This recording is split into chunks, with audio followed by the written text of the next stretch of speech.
So we're going to introduce our panel now. This panel is going to take us for the next 40 minutes, after which we've got three or four talks before the end of the afternoon here in the growth track. So I will let our moderator introduce the panel about Know Your Audience, how to choose between subscriptions or ad models. Tyger, are you the moderator today? Fantastic. So over to Ty Kelly from Mobile Game Doctor, who will introduce his panel. Hello, everybody. Welcome to, God, what time is it? It's about 2:50 in the afternoon. I hope everybody's got enough coffee in them. Hope we're all not too ready for the beers just yet, that kind of thing. We're still able to talk about some substantial content. We're going to talk about growth, and we're going to particularly talk about the difference between ads and subs audiences as it regards kind of growth and growth strategies and all that kind of stuff. I have a really wonderful panel of four exciting people from all around the industry who I'm going to give a bit of an intro to at the moment, and then I guess we'll just sort of kind of get into it from there. Does that sound all right? Can everybody hear me okay? I'm just terrified that I can't be heard at all because I have it's like all right. So first we have Peggy Ansaltz, and please tell me if I have the surnames wrong because I had to ask him earlier on because I was confused. All right. Maybe sit down after all. Oh yeah, sure. Okay. Okay. Been told to sit down, so. Hey, welcome. All right. So Peggy Ansaltz, who's the chief analyst and founder of Mobile Groove, a top 50 ranked destination providing analysis, custom research, and strategic content marketing to the global mobile industry. Peggy also hosts a couple of podcasts, including the Retention Masterclass and the Mobile Presence Masterclass, and is a former Forbes senior writer and general content contributor to the industry. And still doing it, and so like Pocket Gamer. And Pocket Gamer and all sorts. Exactly. Kim Gruhl, right? Kim, yeah. Kim is the team lead for publishing account management at Digital Turbine. She manages monetization and mediation for publishers across the EMEA region. And prior to Turbine, Kim worked at Ad Colony for over 5 years and was subsequently acquired and has essentially ended up working back at the same three of people kind of over and over, even though like she's trying to get away from that.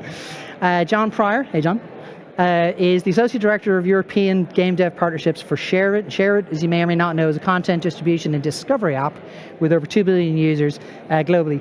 John works a lot with partners in the European market particularly to acquire new users for the games with folks such as King, Playrix, Tap Nation, Social Point. Exactly. I think this is working, but Arnav, I think, gave the official intro and the official comms to Share It there for the last 20 minutes. So if there's anyone repeating, we're here, we're in Europe now, and good to be here and to speak with you all. Okay, and Ali Nahari, all the way at the end.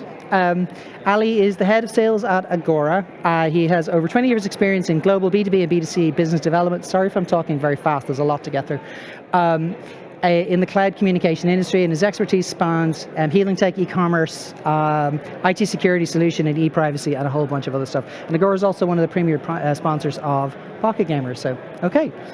So my first question, and this is like a volunteer, please put your hand up if you want to dive in first, rather than Peggy, is when we're talking about ads and subs, when we're talking about different types of audiences, what are the essential differences? Like, what is the kind of the key, if you like, player or user difference that that sort of demarcates these two sort of general groups? Like, what are your opinions on that?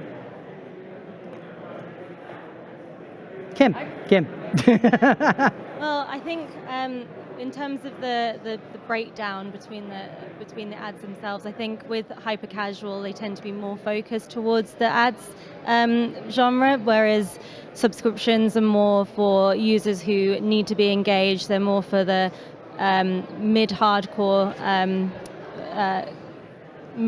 genre users who want to be engaged. They want to be seen as a long-term strategy for those users. And hyper-casual is a bit more of a faster turnaround, shorter user sessions, and a bit more focused towards that. Okay, cool. Thank you. I was going to turn around and say that it's not which game genre, but how you can reimagine your game genre to fit. Right. Because the subscription app model is, first of all, sustainable. We love recurring revenues, right? Right. And I look at it differently. I mean, I'm an analyst, I'm not a gamer. I love your industry, and I'm sort of documenting it for the rest of the world. So I'm more about brands and marketers. And so when I talk to them, and all they're asking me in the last year is, how do I get into a game? How do I get involved in games? It's like, you guys are at a great place. So what you need to be really thinking about is what do you offer of value, and find that value in your game, and you can then think about a subscription model, because you can still do your IAPs and all the rest of it. No one said to leave the model, it's just sort of broadening the model and thinking about that, because ultimately you can have it both ways. So it is about very much mid-core and loyal audiences, but I think there's also an element of the mechanics and hybrid casual that are also a way to hook people. And when you hook them, when you give them value, it doesn't matter what that is. It just might be a hyper-casual game they love playing. You can do it. So I wanted to say that it's not where does it fit, but how can it fit, and to broaden that. Right. Yeah, I'd say just to sort of build on that to remember that a subscription user is probably expecting some kind of a more premium experience, just like what you're saying, versus a user or a player that plays a hyper casual or a casual game. So that's one part of it, and then the other part of that is that like free to play is still kind of the central foundation, right? So free to play leading into a hyper casual game that's ad based versus free to play leading into a game with more IAP or more subscriptions. That kind of user journey and onboarding journey will be different for a game that monetizes through subscriptions versus ads, I think. Right. Yeah, so I think in some ways, if we are like mainly talking about casual games, free-to-play games, makes sense. But more and more, we are seeing like new more engaging features, which are having some cost, not expensive, but they're like some cost, to be supported. So I think that needs to be also be taken into consideration. So if we want to go to the next level for some like engaging feature or enhanced user experience, in order to sustain those costs, like new SDKs or new features or whatever you are paying for, during your game development, I think like maybe ad revenue won't be necessarily enough, to cover that. So on profitability is key, right in the beginning of the game. So that's right. So is it fair to say then, just out of like, this may sound like a very generic thing to say, but is it fair to say that we're talking about essentially the difference between the short-term player and the long-term player? That if you're kind of targeting a sort of an ad style audience, what you're really thinking about is a hyper-casual style kind of short-term kind of player that you're probably going to engage with only for like a short period of time, maybe quite intensely, versus a subs kind of player, somebody who might actually buy in-app purchases in a game, for example, like long-term. So somebody with whom you're trying to have like a longer relationship with. Is that broadly what we mean, or is that sort of like not quite true? Take that. I don't think so. Okay. I think that certain games and game categories are better suited to subscriptions, right? And certain games and game categories are better suited to ads, right? Right. So it's kind of like what you're saying. So mid-core and strategy games, I think, have a better chance of succeeding on a subscription model, and skill games as well, perhaps, than casual and certainly hyper casual. But then, as well as that, there's like a standalone subscription model versus like the distribution platforms like the Apple Arcades and the Netflixes. So there's different ways that subscriptions can work, either standalone or through partners. I think it depends on the game, the model that might work best for the game and game category. Yeah. Okay. What are you thinking? Yeah, I actually, just to add to that, I don't sometimes think that it's a kind of one or the other. Kind of going off what Peggy said in the previous question as well, is I think that they work hand in hand. And you need to have both of them in some formats, in some genres, in order to support the model. And also, even given the way that the economic climate is now going, how do the likes of Amazon, Disney, who are now starting to adopt these methods, moving away from the subscription model into supporting an ad model alongside the subscription model, right? And going for a new set of users who maybe don't want to be paying, say, $50 up front for something, whereas paying, $1 every few weeks is a bit more sustainable. So you're trying to gauge the user request and then adapt the model around that. So that sounds like you're kind of characterizing it more on an affordability basis, like people who maybe, Netflix is a good example, people who can afford the $12.99 a month or whatever versus people who maybe want to participate but can't sort of particularly in these economic times, can't justify it and are quite happy to work with an ad sort of service instead. Yeah, and then you even have within that the extra tiering as well. So even if you do have, say, a brand subscription with Disney Plus, you can then go one step further and say, okay, you can pay extra to watch this film that's currently in the theatre. So even within the subscriptions, you have the sub-subscriptions that can go either you pay lower and get ads, or you pay higher and get the premium content, which again will add to more long-term sustainability within the model. I think Peggy really wants to dive in here. Well, I look at it this way. I think that these subscribers can be nurtured and cultivated.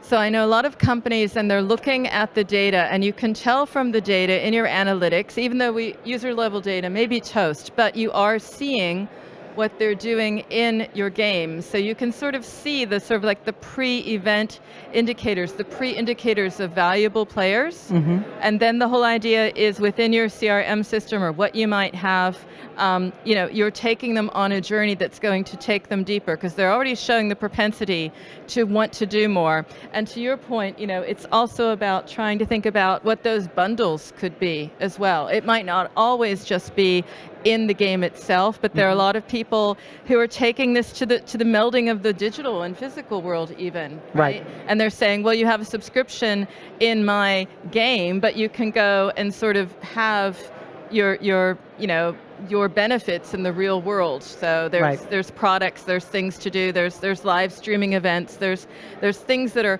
part of that experience that go beyond that experience. So sometimes the subscription is not even around the game, but around the game experience. Yeah. Do you think then are the two of them essentially kind of very easily blendable kind of philosophical positions, or do you think there are trade-offs between focusing on one versus the other? Like if you focus on a kind of a subs proposition, are you by necessity going to have to give up on something of an ads proposition, or can you have your cake and eat it? I think they work hand in hand, and the only way that you will be able to know that is if there is testing going on. Nowadays, so many providers provide the ability to do A/B testing, multi-testing, what works best for your users. What works for one hyper-casual publisher with ads might not work for another hyper-casual publisher with ads. Maybe you want to be looking further than that and looking at your entire portfolio. Is there something that you can offer in terms of a subscription across all of your apps within your portfolio for your users, because your games are very similar? Or do you want to be looking at other ad formats and playing around with those? Do banners work best? Do interstitials? Do rewarded videos? Because that's kind of can go hand in hand with subscriptions, because you're offering users the opportunity to engage more and choosing to engage more with your ad, and those are the users that you can then look to either extend in terms of, do you want to offer them an offer wall option to keep them in the game for longer? So I think it's what works best for the users, and the only way that you're going to be able to know that is if you're doing testing. Yes, it's a very investing thing to do, and it will take a lot of resources away. But I think the long-term gain is obviously that you want to be able to maintain these users, and you don't want them to go elsewhere, because that's what the ecosystem is going to do. Interesting. I think the more diverse the monetization strategy is, the better, because we tend to think about the audience as a uniform population, but actually it's not, especially if you are a global game. Most of the time, like emerging markets, for example, so lots of people can't afford to pay for subscription, for example, but we still, want them as users. On the, I think ad, makes sense for those countries most of the time. In other countries, players are able to pay much more than like the vast majority of the population. So I think that needs to be taken into consideration, like the geography, but also the age groups. So if you are targeting, younger age. We know that they don't Right. have lots of money to spend, so advertising is important there. So there are like many parameters that needs to be consider, taken into yeah. account, right? So sometimes we just tend to forget like all those parameters. It's not Right. as easy as Right. as it is, right? Yeah. So Okay. that's what I Right. You were talking about sort of like the exclusivity that you can do one or the other. Yeah. And actually what I'm the most excited about is a lot of technology I'm seeing come online that allows you to say, you have come in through this particular channel, so let me personalize that subscription offer for you, down to the pricing, so that the whole journey is such that knowing, again, valuable users, where they're coming from, you are leading them on a path. Yeah, I mean, you're moving them across, and you're moving them into a bucket where it's like, you're going to pay, Yeah. and this is going to work out. And I think it's exciting, all the different ways that you can do that now, that you couldn't do before, that you can say, you've come in this way, personalize the pricing, personalize the experience, because hey, personalization, hyper-personalization, that is what part of the hook is, if it's for me. And then to your point, if someone is coming through TikTok, for example, you might say, well, the demographics of that might say, well, they're not able to afford a subscription, but then you personalize it and maybe move them to a different level where paying is better than no paying at all. Right. Right. What are your kind of personal, given this is a growth, theoretically this is a growth track panel, what are your personal kind of go-tos, your personal fundamental ideas or beliefs around how developers should approach this kind of stuff from scratch? Like if they're trying to think, day one, I'm designing a game, like they don't want to do the classic thing that game developers do, which is like build a game and then try and figure out what to do with it. That they much more like want to think about how to engage with their audiences as a sort of a first point on their design document or something like that. What would you guys kind of advise them to think about first and foremost? Yeah, I'll give this one a go. So it is fairly early, I suppose, relatively early for subscriptions, but I think that they're relevant. They work in other app categories, and they also work in gaming and in PC and console gaming, right? Like it works. So trying to figure out exactly how it works for mobile gaming is what we're all doing now. One thing that I think is important, one thing I read, it'll take longer for somebody to subscribe to a mobile game than it will for somebody to subscribe to another app in another category. So I think that's one thing that stands out to me.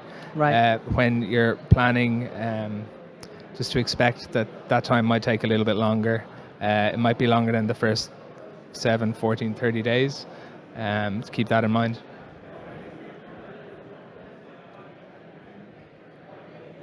I think with ads, it's a very interesting approach to take, that maybe if you're thinking of adding ads into a game, you potentially look to do it from the beginning, because the idea of having a subscription and then incorporating ads in gaming specifically can be a very different aspect to an app that you're already subscribing to, say that might be more non-gaming, like a Disney, like an Amazon, that makes it easy to then add ads in. Right. But from the gaming perspective, it sometimes is easier to have done the testing and adapting and thinking, it's easier to add ads from the beginning. Otherwise, the games are not going to be free for a reason. There's going to have to be some way that you have to get the CPMs in. You're paying for the eyes to view the ads, and you've got to sustain it in some sort of way. So you have to decide, I think, from the outset what you're going to do with that, rather than thinking about it as you're going along. Right. And with that, kind of linking with what Peggy said, and you said it from the age testing and the geo-testing, is carrying out segmentation.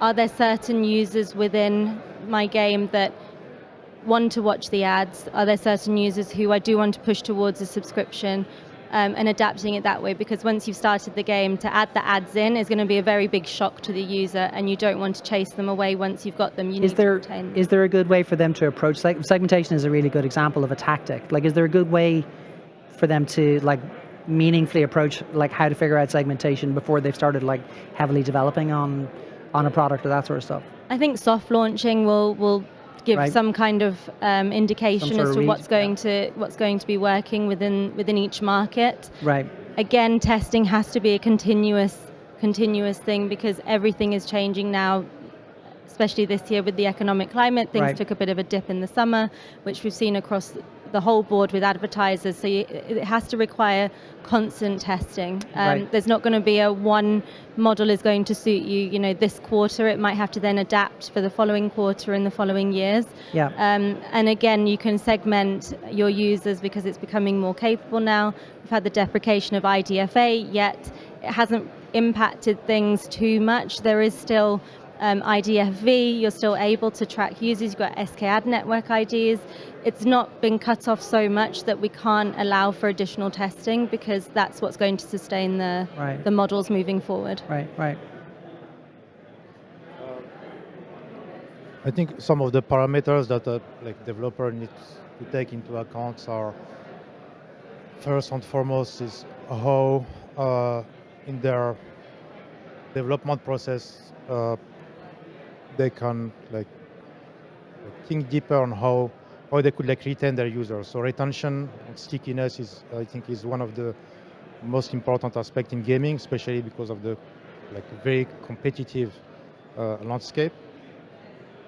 Secondly, how they can acquire new users. So acquisition through new methods, through new features, and that's something where we are kind of good at. So I think retention, acquisition, and the third thing is also, I think, we tend to stick to advertising or subscription, but there are new monetization models that are available. So I'm especially talking about features like voice chat or video chat, where you can sell voice filters, video masks, avatars, virtual gifting. So in a multiplayer game, you can virtual gift your friend. So there are some features which are solving many problems within games. So I think they should be mapping all the features on solutions available in the industry, which could add value on build more attractiveness to the game. Yeah. Okay. It goes down to a lot of basics, and it sounds like, oh no, it goes back to those basics. Well, actually, that's the good news. It goes back to the basics, which means that if you missed some of this the first time around, you can do it now, because it is about things like understanding your audience, knowing what's valuable in your game, but you can look at the actions. I mean, I always was a great believer in psychographics and behavioral data, and now you can use that to really understand and segment your users. And we also have this other layer of data that's very exciting, which people are calling value graphics. You find out what people value and you appeal to that, and luckily there's research around that breaks all of this down into about 56 core human values. And there's one great game from Tilting Point that got into this and said, you know what? Our players value saving the planet. Don't know the name of the game right now, but it's all about sort of, making the world a better place. And then they said, well, they care about it so much, let's make it possible to plant trees in the real world, right? Right.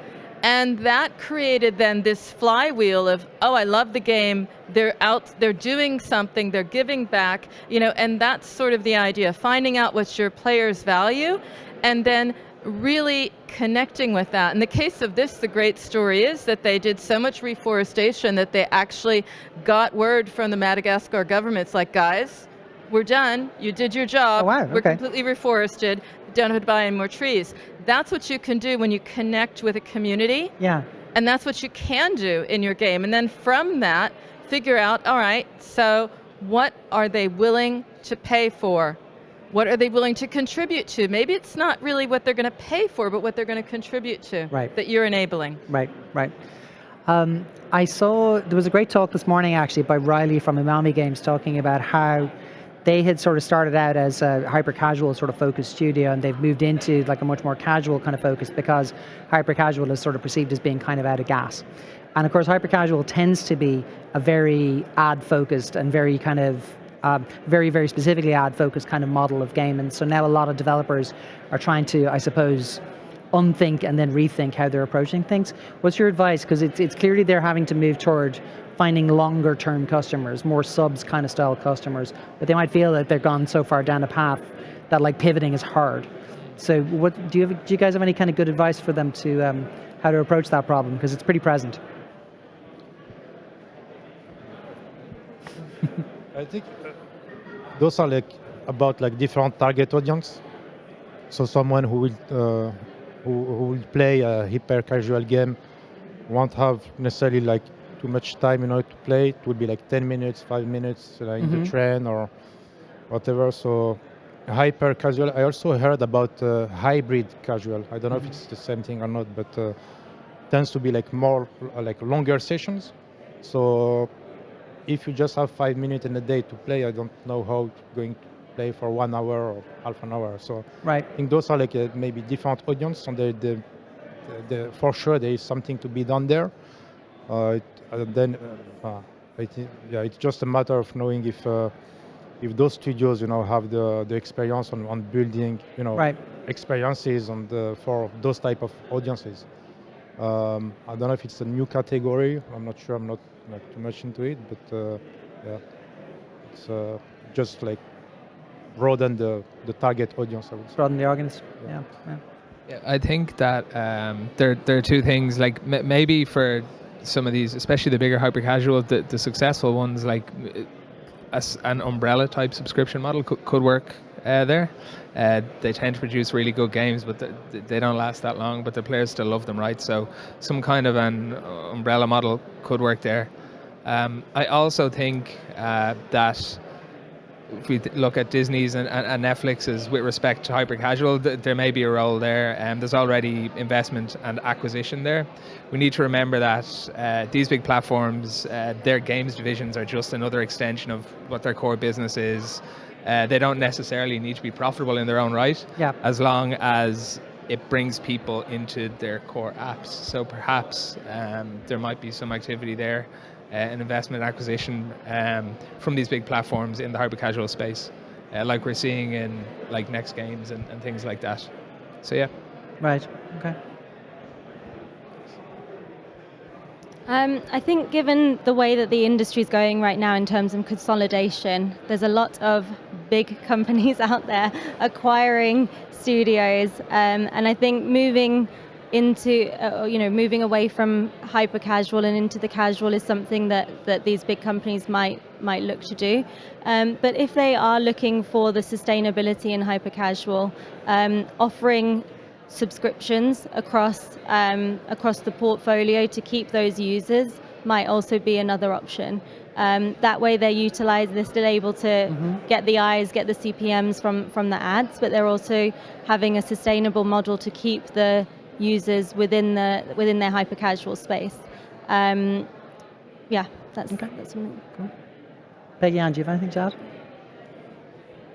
No, to that I can't add an awful lot, except again to think about the mechanics. I mean, there are more that enter into this. We were talking just before the session, that there's a level of understanding the motivation and bringing this into your model. I feel that it's possible to find the space, your sweet spot, and it is something that the data will tell you. The data will tell you that from the player behavior, from the game mechanics, from what is working in your game, and to build on top of that. So yeah, hybrid casual, I know it's having a bit of a moment. Right. But think about the moneymaker it was before. True. They absolutely aced what player behavior is and how to make it addictive and to make us hooked. So there is something there. I'm feeling that it might be something more with the brands and the other companies trying to buy into this space. Again, coming from marketing sort of proper and seeing the interest here, I think it's a matter of finding partners beyond your sphere. That's what I think it is. So it's not really about the games companies themselves, but it could be acquisition, or it could be very, very important and interesting partnership. When you've got sort of like Taco Bell building Right. games, right? And you're shooting down Doritos and things like that. I mean, there's a world. True. There's a possibility. True. There's money to be made. Is that that's the quote? We were learning from Data AI this morning that mobile as a platform in general may be plateauing, even though games itself is kind of doing better than mobile apps kind of overall. As we move into 2023 and the ever-evolving landscape that is this whole world that we work in, what are your kind of personal bets on like what the right stances or the right approaches will be kind of for 2023, 2024, the next kind of phase of whatever it is we're doing?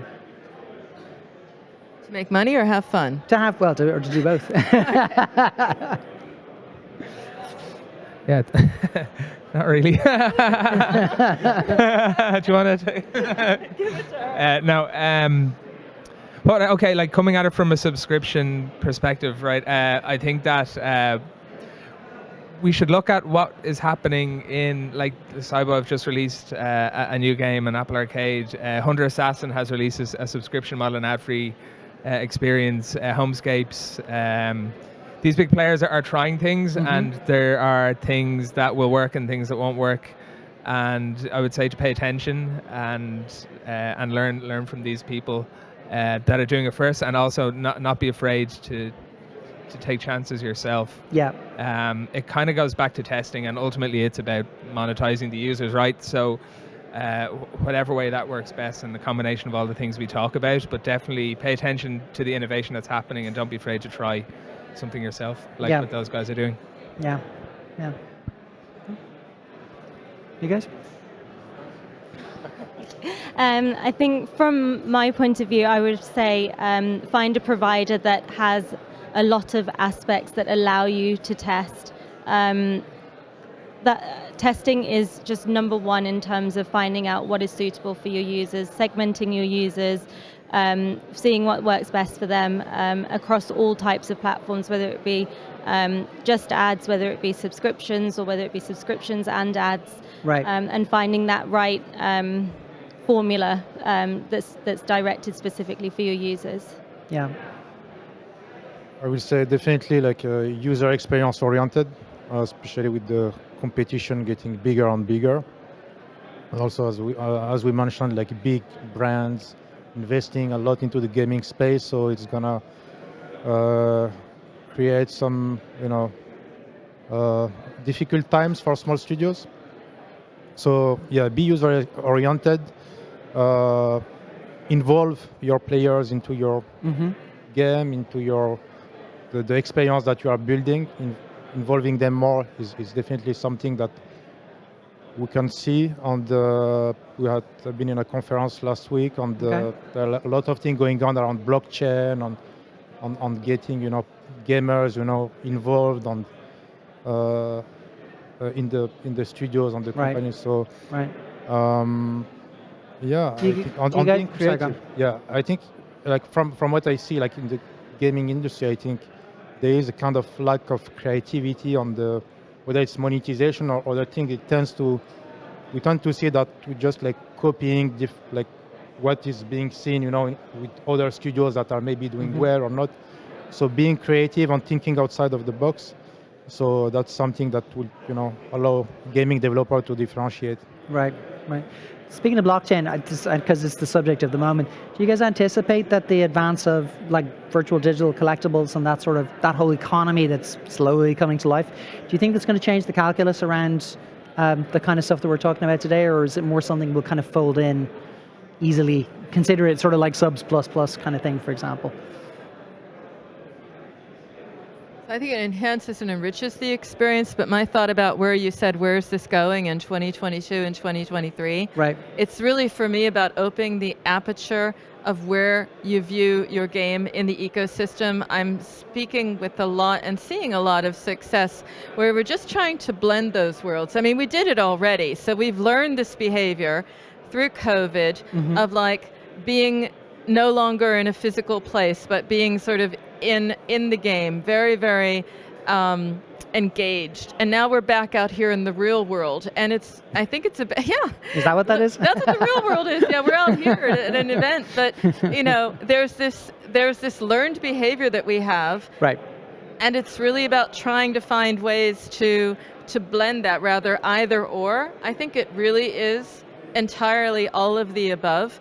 So I'm seeing great, companies having great luck with sort of collectibles and thinking about, I was talking to one company and they said what we did was we just bought a bunch of stuff in Bitcoin, so our community didn't worry about whether or not it's going to go up or down. Right.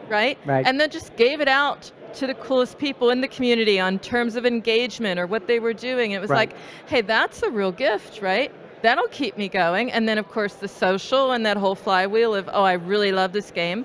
So it's being creative. You don't have to invent something real, but you do have to consider that at the end of the day, it's going to be about connecting with that audience. That audience is going to be the one that either subscribes or doesn't. Right.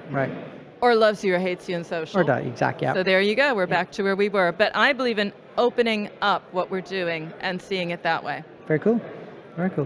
I think we have about 60 seconds left, maybe 120. So do we want to try and hazard a question or two?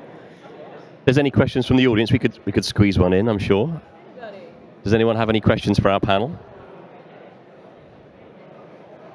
No questions here. I should say, if you do have questions, I know it can be intimidating to do it here. Maybe look these folk up on Meet to Match, or hunt them down at the venue afterwards. But can't hear what I'm saying, can you? I'm just saying that that if no one wants to ask a question now because they may be a bit bashful, they can come and find you afterwards on Meet to Match or something like that. Of course. We're all around today, certainly tomorrow, maybe as well. None of us are in any way imposing, so you should come talk to us. Perfect. But no, that was great. Ty, thank you very much. Do you want to thank your panel and we'll wrap up? Probably. All right. So thanks very much, everybody. It was really good fun. Thank you. Thank you all.